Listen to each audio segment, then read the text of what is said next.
2008, el sistema financiero mundial estuvo a 72 horas de colapsar por completo. Si eso hubiera pasado, no estaríamos hablando de una recesión, estaríamos hablando de algo peor que la Gran Depresión. Y todo comenzó con algo que millones de personas firmaron sin leer, una simple hipoteca.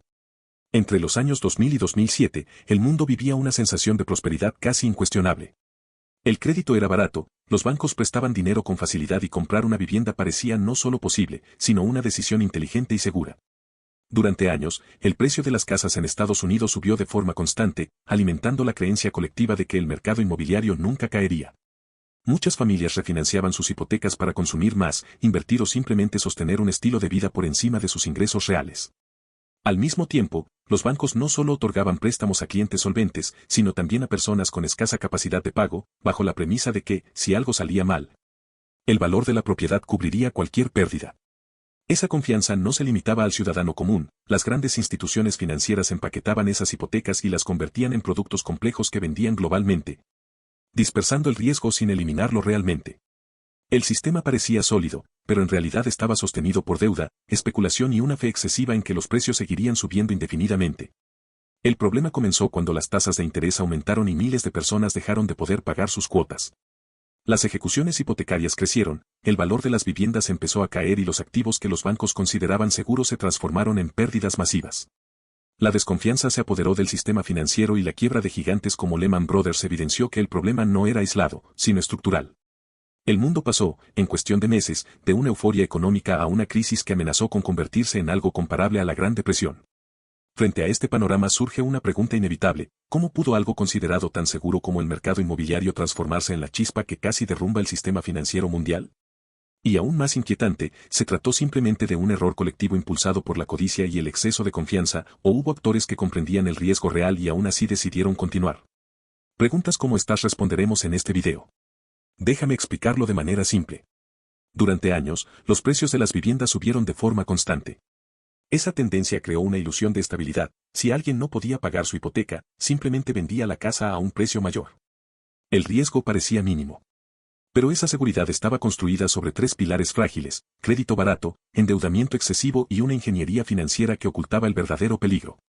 Los bancos comenzaron a otorgar hipotecas a personas con baja capacidad de pago, las llamadas subprime, confiando en que el aumento continuo de los precios cubriría cualquier incumplimiento. Luego, esas hipotecas no se quedaban en el banco que las emitía, se empaquetaban en productos financieros complejos y se vendían a inversionistas de todo el mundo. Así, el riesgo se dispersó globalmente, pero no desapareció. Al contrario, se volvió más difícil de rastrear.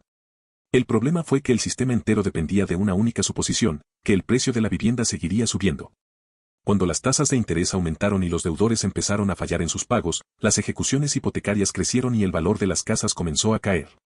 En ese momento, los activos que respaldaban miles de millones en inversiones dejaron de valer lo que se creía. Los bancos empezaron a desconfiar entre sí porque nadie sabía quién estaba realmente expuesto a esas pérdidas.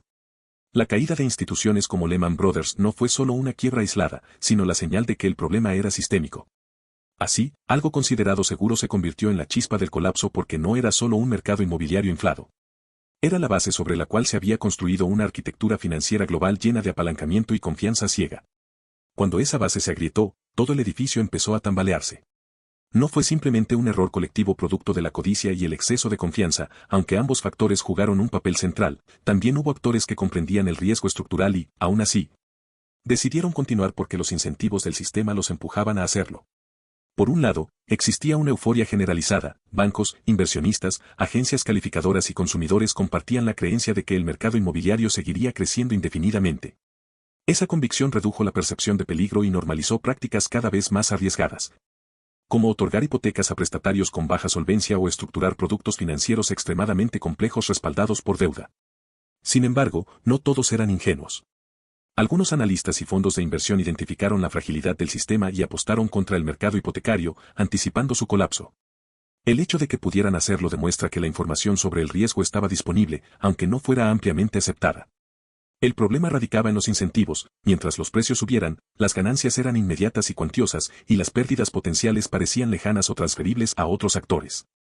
Muchos ejecutivos recibían bonos por resultados a corto plazo, las agencias calificadoras cobraban por evaluar los mismos productos que debían juzgar con independencia y los bancos podían vender las hipotecas que originaban, trasladando el riesgo a terceros. En ese contexto, continuar no solo era rentable, sino coherente con la lógica interna del sistema. Por ello, la crisis no puede entenderse como un simple accidente ni como una conspiración perfectamente orquestada, sino como la convergencia de decisiones racionales a corto plazo dentro de una estructura que premiaba el riesgo excesivo y subestimaba sus consecuencias sistémicas. Desde el punto de vista estrictamente económico, sin volver al origen hipotecario, la crisis de 2008 fue, sobre todo, una crisis de liquidez, confianza y contracción del crédito que terminó convirtiéndose en una crisis de producción y empleo. En una economía moderna, el dinero no circula solo en forma de billetes, circula principalmente como crédito. Las empresas financian su operación con préstamos, los bancos se prestan entre sí diariamente para mantener estabilidad y los mercados dependen de esa red constante de financiamiento. Cuando comenzó el pánico financiero, el problema central no fue únicamente que existieran pérdidas, sino que nadie sabía con certeza quién las tenía ni cuán grandes eran. Esa incertidumbre paralizó el sistema interbancario, los bancos dejaron de prestarse dinero entre ellos por miedo a no recuperarlo. Y cuando el crédito se detiene, la economía real se asfixia. Económicamente, lo que ocurrió fue una destrucción masiva de valor.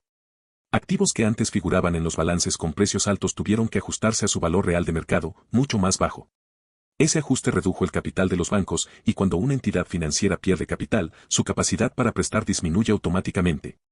Menos préstamos significan menos inversión empresarial, menos consumo financiado y, por lo tanto, menor actividad económica.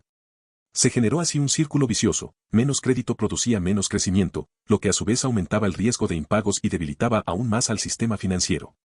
Paralelamente, los mercados financieros reaccionaron con ventas masivas. Al caer el precio de acciones y otros activos, se redujo la riqueza de inversionistas y fondos de pensiones. Ese efecto, conocido como efecto riqueza, tiene consecuencias reales. Cuando las personas se sienten más pobres, consumen menos.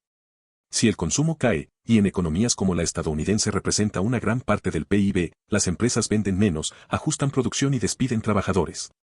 Así, un problema financiero se transformó rápidamente en una crisis de empleo y producción. Los gobiernos y bancos centrales intervinieron para evitar un colapso total. Inyectaron liquidez al sistema, bajaron tasas de interés y rescataron instituciones consideradas demasiado grandes para caer. Estas medidas buscaban restablecer la confianza y reactivar el flujo de crédito. Sin embargo, la recuperación fue lenta porque la economía necesitaba desapalancarse, es decir, reducir el exceso de deuda acumulada. Cuando hogares, empresas y bancos intentan al mismo tiempo pagar deudas y reducir gastos, el crecimiento se frena inevitablemente. En síntesis, económicamente la crisis fue una combinación de tres dinámicas: pérdida abrupta de valor en activos financieros, contracción del crédito por falta de confianza y reducción del consumo e inversión que llevó a una recesión profunda. No fue solo un fallo puntual, sino un ajuste doloroso de un sistema que había acumulado demasiado riesgo y deuda, y que necesitó años para reconstruir su estabilidad. Para haber evitado un desastre de la magnitud de la crisis de 2008, habría sido necesario actuar antes y durante la acumulación del riesgo, con medidas tanto preventivas como correctivas que atacaran los fallos del sistema financiero y protegieran la economía real. Primero, los reguladores debieron haber controlado de manera más estricta la concesión de préstamos riesgosos y la proliferación de productos financieros complejos. Esto habría implicado exigir mayores reservas de capital a los bancos, supervisar la calidad de las hipotecas y limitar la venta de activos empaquetados cuya verdadera solvencia era opaca. La transparencia en los balances y la obligación de reportar riesgos reales habrían permitido a inversionistas y bancos tomar decisiones informadas, reduciendo la incertidumbre que luego paralizó el crédito.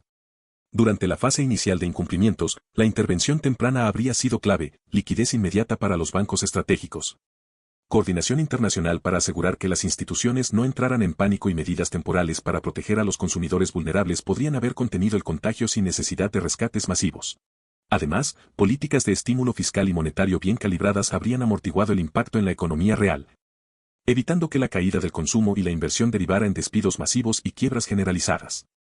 En términos generales, la lección económica es clara: un sistema financiero sólido requiere regulación preventiva, transparencia y coordinación internacional, combinada con la voluntad de actuar rápido cuando aparecen los primeros indicios de riesgo sistémico. La crisis de 2008 no fue inevitable, fue el resultado de errores acumulados, incentivos mal alineados y falta de acción preventiva. La economía global no es solo números y estadísticas, sino decisiones humanas que afectan a millones de vidas. Entender cómo ocurrió esta crisis nos permite no solo aprender de los errores del pasado, sino también reconocer que la vigilancia, la prudencia y la educación financiera son nuestra mejor defensa contra un colapso similar en el futuro. Si comprendemos esto, podemos proteger nuestro dinero, nuestro trabajo y nuestras familias de la próxima gran tormenta económica.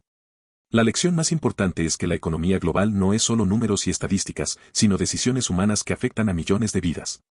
La crisis de 2008 nos enseñó que cuando se combinan deuda excesiva, confianza ciega y regulaciones débiles, incluso un sistema aparentemente sólido puede colapsar. Y lo más inquietante, esto podría volver a ocurrir si no aprendemos de los errores del pasado y seguimos repitiendo los mismos patrones. ¿Crees que el sistema financiero actual está realmente preparado para evitar otra crisis como la de 2008, o seguimos caminando sobre hielo fino sin darnos cuenta? Déjame tu opinión en los comentarios, quiero leer lo que piensas. Hasta el próximo video.